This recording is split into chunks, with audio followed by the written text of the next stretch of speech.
జరిగిన సంఘటనల పట్ల నా విచారాన్ని, బాధని, ఆవేదనని, జరగరాని సంఘటన జరిగిన దానికి మరొకసారి విచారాన్ని వ్యక్తం చేస్తున్నా. అదే సమయంలో అన్ని దేవాలయాలను కూడా స్ట్రీమ్లైన్ చేసి ఎక్కడ కూడా అపచారం అనేది జరగకుండా అనేక రకమైన రిఫార్మ్స్ అని తీసుకొచ్చి,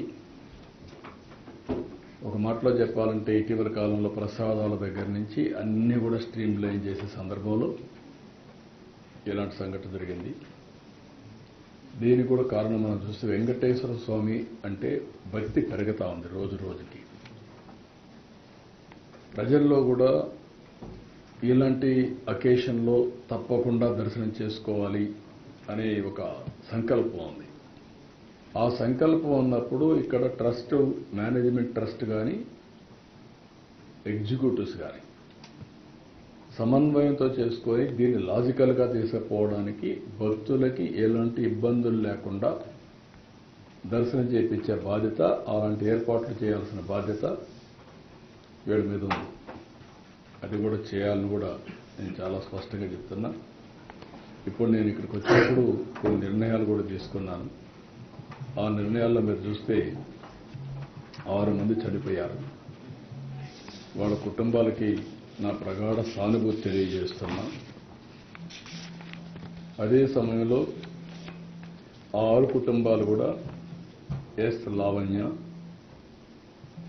విశాఖపట్నం, శాంతి విశాఖపట్నం, బుద్దేటి నాయుడు బాబు నర్సీపట్నం, రజని విశాఖపట్నం, నిర్మల తమిళనాడు స్టేట్ కోయంబత్తూర్, అదే మరిగా మల్లిగా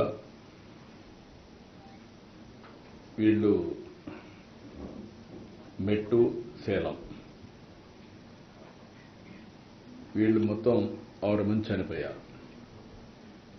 వాళ్ళ కుటుంబాలకి నా ప్రగాఢ సానుభూతి తెలియజేసుకుంటూ వాళ్ళ ఆత్మకు శాంతి కలగాలని భగవంతుడిని ప్రార్థిస్తూ ఆ కుటుంబాలకు ఒక్కొక్కరికి 25 లక్షల రూపాయలు ఇమ్మీడియట్గా ఆర్థిక సహాయం టీటీడీ ద్వారా ఇస్తాం.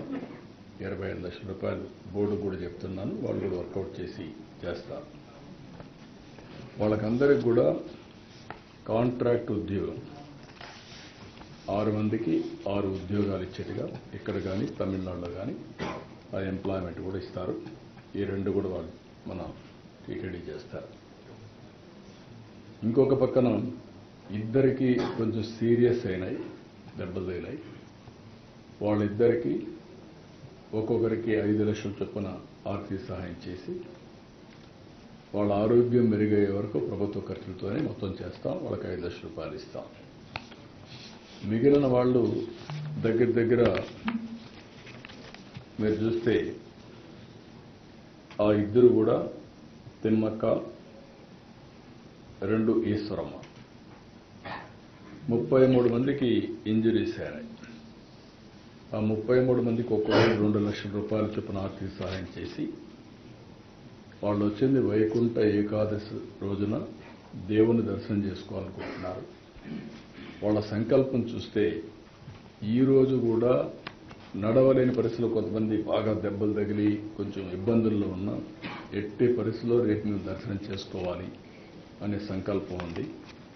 వాళ్ళ సంకల్పాన్ని నెరవేర్చడం కోసం ఆ 33 మందిని, ఈ ఇద్దరిని దర్శనానికి ఏర్పాటు చేస్తున్నాం.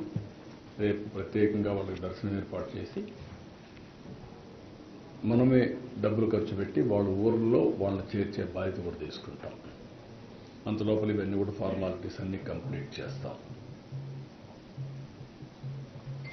ఇంకొక పక్కన